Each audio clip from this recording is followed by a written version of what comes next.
చిలక జోస్యం లగడపాటి. నేను 3000 ఇచ్చాలకి నా కారు చుట్టూ చూరి మాట్లాడండి. వినతపత్రం కూడా ఇచ్చారు. నేను ఎవరికి ఇవ్వను వినతపత్రం. మేమేదో పొట్టగొట్టు కోసం చిలకను పెట్టుకుని జోస్యం చెప్పుకుంటున్నామండి. సో లగడపాటి గారి సర్వే తెలంగాణలో ఫెయిల్ అయింది. సో ఏపీలో ఎంతవరకు సక్సెస్ అవుతుందంటే? ఇంకే సక్సెస్ లేదండి. నేను మొన్న ఉదయం నేను ఒక డబ్బింగ్ చెప్పి ప్రసాద్ ల్యాబ్లోంచి బయటకు వస్తాను. కారు చుట్టూరు ఒక 20 మంది వచ్చి పడ్డారు. సర్వే ఎలా ఉండబోతుంది? అదే అండి చిలక జోసి వాళ్ళు చెప్తున్నారు. ఆడు ఏంటంటే మా మీద డబ్బులు ఎక్కువ ఉన్నాయి కదండి, అతను సర్వేలు ఆక్టోపస్ అని పెట్టుకుంటున్నాడు పేర్లు, కారులో తిరుగుతాడు, ఏసీ రూమ్లో ఉంటాడు. అతను ఏ రోజు సర్వే చేసాడు. ఇప్పుడు అతని సర్వే అతని జాతకం ఎప్పుడైనా కనబడితే మీరు చెప్పండి అనేది ఈరోజు టీవీలో చెప్తున్నాం. అతని జాతకం ఎలా ఉంటుందంటే బ్యాంకుల్లో ఎగనామం పెట్టి అప్పులు అన్నీ పెట్టాడు కాబట్టి అతను అరెస్ట్ చేసి లోపలేస్తారు. ఇది మటుకు మా సర్వే అని చెప్పండి. మా చిలక చూసి మేమేదో చిలకను పెట్టి ఏదో నీకు భగవంతుడు ఆ చిలక్కి మేమేదో చిన్న జామకాయ పెట్టి వెంకటేశ్వర స్వామి బొమ్మ తీయమ్మ అమ్మ ఇత్తి అమ్మ అని ఇప్పుడు ఏం చేయాలంటే మేము అమ్మ రామ్మ రాజా లగడపాటి బొమ్మది ఇదేముందో చెప్పాలి అనేది మా అంత స్థాయికి మమ్మల్ని దిగజార్చేశాడు ఇతను.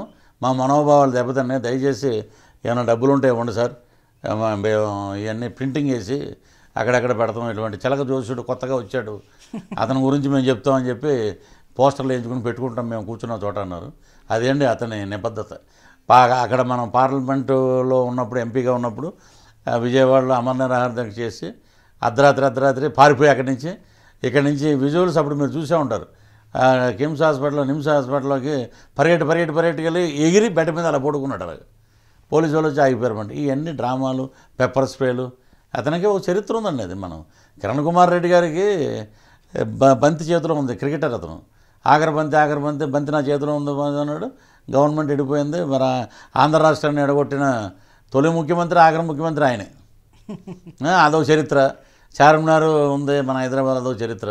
ఇదొక చరిత్ర. ఏమైనా చిలక జోస్యం రేపొద్దున చూడండి లగడపాటి గారి బొమ్మ ఒకటి పెట్టి చిలక ఉంటుంది పక్కన. ఈ స్టిల్ స్పాన్సర్డ్ బై పృథ్వీరాజ్ అని ఉంటుంది అక్కడ. సో నెక్స్ట్ ఏపీలో జరిగే సర్వే పైన మళ్ళీ ఏదైనా చరిత్ర సృష్టించబోతున్నారు అంటారా? అదిరిపోద్దండి సార్. పేద ప్రజల వర్డిక్టే సూపరు. సంక్షేమమే మెయిన్. పేద ప్రజలు మాకు ఈ రకంగా మాకు మేలు జరుగుద్ది. మాకు ఈ కూటములు గీటములు వద్దు. మాకేంటంటే పెద్దలు ఇంకా అటు వస్తున్నారు అన్ని చోట్ల నుంచి. చంద్రుడు అని ఆయన వస్తున్నాడు, ఓవైసీ అసదుద్దీన్ ఓవైసీ గారు. అలాగే 3 మంది వస్తారు, మాకు ప్రచారం చేస్తారు. ఓకే, నెక్స్ట్ పవన్ కళ్యాణ్ గారు అధికారంలోకి వచ్చే ఛాన్స్ ఏమైనా ఉందంటారా? జనసేన ఇవన్నీ ఏదో మనం మాట్లాడుకోవటం అంటే అంతే. అవి ఉందో లేదో జనం నిర్ణయిస్తారు, మనం ఎందుకు దాని గురించి మాట్లాడవలసిన అవసరం. అభిప్రాయం ఏంటి సార్? నా అభిప్రాయం అయితే ఏం లేదండి. YCP will rule the AP politics. పక్కా మీరు అన్నట్టు 130 సీట్లు వస్తాయంటారు? ఈజీగా వస్తాయండి. సో ఏ నమ్మకంతో చెప్తున్నారు సార్? నమ్మకం ఏంటంటే నేను తిరిగిన నాయకుడితో పాటు నేను తిరిగిన నియోజకవర్గాలు, మేము ఇండివిజువల్గా మేము పల్లెటూరులోనే ఎక్కువ మండలాల్లోకి వెళ్ళి మాకు తెలిసిన కార్యకర్తల ఇళ్లలోనే ఉండి అక్కడంతా మేము ఎంక్వైరీ చేసుకుంటూ వచ్చామండి. మా సర్వే యూనివర్సిటీ స్టూడెంట్స్ అందరం మేము ఒక 40-50 మంది మొత్తం ఒక వారానికి 3 రోజులు 4 రోజులు అలా సర్వే చేసి మండలాల్లో క్షేత్రస్థాయిలో ఎంతెంత ఉంది ఏంటి మా సర్వే బట్టి లెక్క చూస్తే 130 స్థానాల వరకు ఈజీగా అలవోకగా సునాయాసంగా గెలిచే స్థానాలు అవన్నీ. సో జగన్మోహన్ రెడ్డి గారి వల్ల ప్రత్యేకత హోదా వస్తుందంటే? డెఫినెట్గా వస్తుందండి. మా ఎంపీలు మేము మా దగ్గర పెట్టుకుంటాం. ఎవరైతే మాకు హోదా ఇస్తారంటే వాళ్ళకి ఇస్తాం తప్పకుండా. అంతేనండి. అంతే. ఒకవేళ వైసీపీ అధికారంలోకి వస్తే నెక్స్ట్ ప్రభుత్వం ఎలా ఉండబోతుంది అంటారు? అదిరిపోతాడు, మీరు చూస్తారు కదా. మేమేమి ఇప్పుడు ఏదో సినిమాలాగా కళ్ళద్దాలు పెడితే అన్నీ కనబడుతుంటాయి. ఎప్పుడైనా చూస్తే ఎంటీగా ఉంటుందండి, ఏముండదు. కళ్ళద్దంలో పెట్టంగానే ఇక్కడ బాహుబలి సెట్టింగ్లా ఉంది, ఇదేంటి అని అంటాం. ఇలా తిరిగి చూస్తే అక్కడ ఏముండదు, మట్టి మశానం చెప్తే. అలాంటి సంక్షేమాలు ఉండవు మా దగ్గర. మేము కళ్ళద్దాలు పెట్టినా తీసినా పేద ప్రజలకి ఎప్పుడూ ప్రగతి, అభ్యున్నతి, పేదవాడికి బ్రహ్మాండంగా 3 పూట్ల భోజనం చేయాలి, హాయిగా ఉండాలనే రాజ్యమే వస్తుంది మేము అధికారంలోకి వస్తాం. ఇంతకు మీకు వైసీపీలో సీట్ కన్ఫర్మ్ అయిందా సార్? మరి నాకు సీట్ వద్దు సార్. నాకు ఇదిగోండి ఇలా ఫస్ట్ నుంచి నేను ఆయనతోటి ఇదంటే జెండా మోస్తూ తిరగాలి. ఒకవేళ మీకు కనుక సీట్ ఇస్తే జగన్ గారు, సో రేపు మీరు పోటీ చేయడానికి రెడీగా ఉన్నారా? మరి సీటు అనేది నేను ఏ రోజు అడగలేదండి. చాలా ఒకవేళ ఇస్తే కనుక మీరు పోటీ చేయడానికి రెడీగా ఉన్నారా? ఇస్తే పోటీ చేస్తామండి అధినాయకుడు. సో ఎక్కడి నుంచి పోటీ చేస్తారు? అదే ఏది ఇవ్వలేనప్పుడు ఎక్కడి నుంచి పోటీ చేస్తాం? మీ సొంతగా మా జిల్లాలో మా కొడు సత్యనారాయణ ఉన్నాడు, మా తాడేపల్లిగూడెంలో. ఆయన విజయం కోసం అహర్నిశలు మేము అక్కడికి వెళ్ళి కష్టపడి పనిచేస్తాం. సో ఎవరి కంచంలో పళ్ళెం ఆహారం లాక్కునే మనస్తత్వం కాదండి మనది. మనం ఇక్కడ ఉన్నాం, జగన్మోహన్ రెడ్డి గారితో పాటు తిరుగుతున్నాం.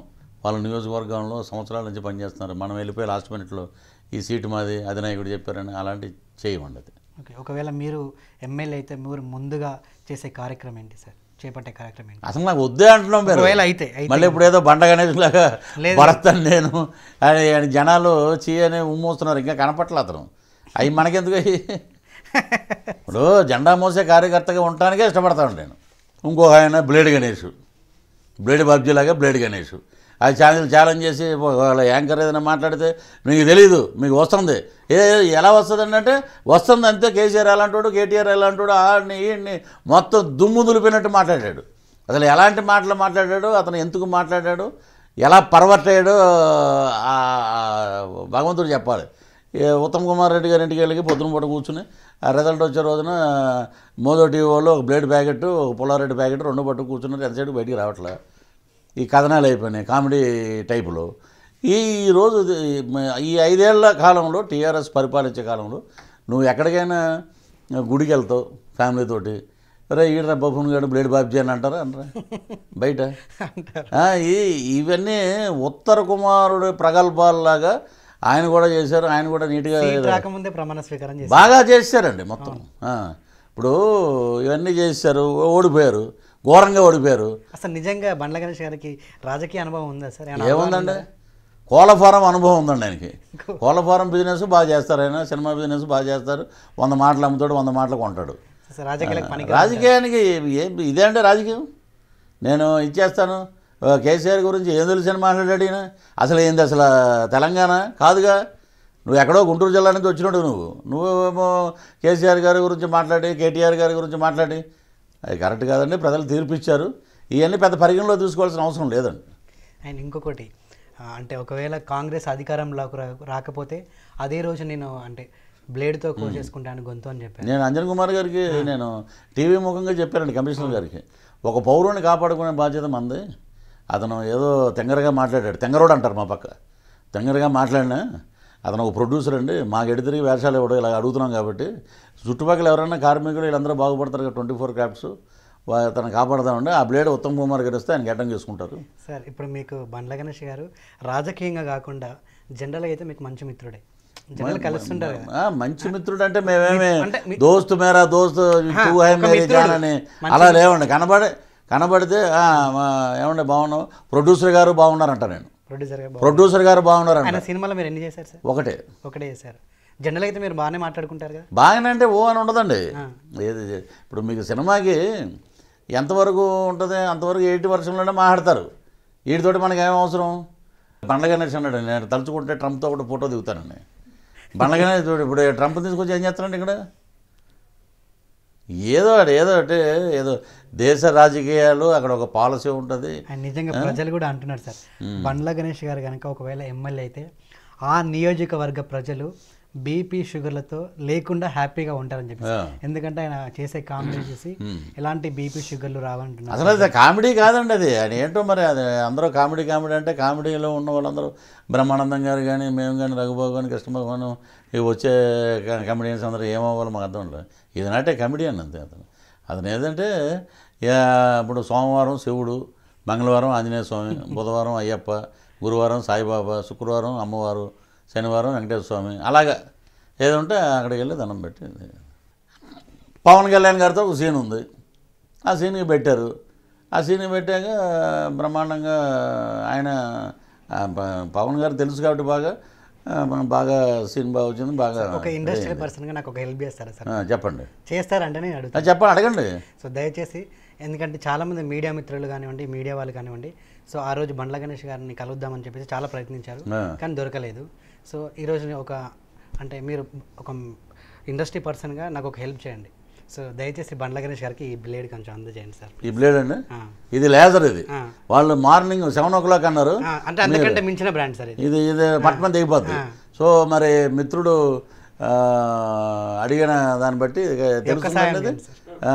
ఈ ఒక్కసారికి ఈ బ్లేడు నేను అందజేస్తానండి. ఓకే అండి. ఎందుకంటే నేను మొత్తం నిశ్చితంగా పరిశీలించి ఎక్కడ ఉన్నాడు ఎతికి బాబు ఈ బ్లేడ్ అందజేయమన్నారు. సో అందరూ ప్రేక్షకులు, జనం, తెలంగాణ, ఆంధ్ర ప్రజలందరూ చూడండి ఈ బ్లేడ్ రికార్డెడ్ ఎవిడెన్స్. ఇది నేను తీసుకెళ్ళి త్వరలోనే అందజేస్తాను అతనికి. Thank you sir, thank you so much. Thank you so much అండి పృథ్వీ గారు. అంటే నిజంగా మీరు ఇంత అంటే సహాయం చేస్తారు అనుకోలేదు అడగగానే. అండ్ ఫ్రెండ్స్, మీరు కూడా అంటే దయచేసి తప్పుగా అనుకోకండి. సో ఈ బ్లేడ్ అనేది నేను పృథ్వీ గారికి ఎందుకు ఇచ్చానంటే, ఎలక్షన్లో ఓడిపోయిన దగ్గర నుంచి బండ్ల గణేష్ గారు గడ్డం చేసుకోలేదట, గడ్డం చాలా పెరిగిపోయిందట. సో అందుకోసమైనా ఈ లేజర్ బ్లేడ్ని నేను బండ్ల గణేష్ గారికి అందజేయమని చెప్పేసి పృథ్వీ గారికి ఇచ్చాను. సో దయచేసి మీరు పృథ్వీ గారిని కూడా తప్పుగా అర్థం చేసుకోకండి, ఎందుకంటే ఆయన కూడా గడ్డం పెరిగిందని చెప్పేసి తారుకు చెప్పేసి అందజేయమని ఇచ్చాను. సో ఇది ఎలాంటి ఆత్మయత్నం చేసుకోవడానికి నేను బ్లేడ్ అనేది ఇవ్వట్లేదు. సో మీరు కూడా అపార్థం చేసుకోవద్దు. అండ్ అదేవిధంగా బండ్ల గణేష్ గారు, మీరు కూడా ఎలాంటి అపార్థం చేసుకోకండి.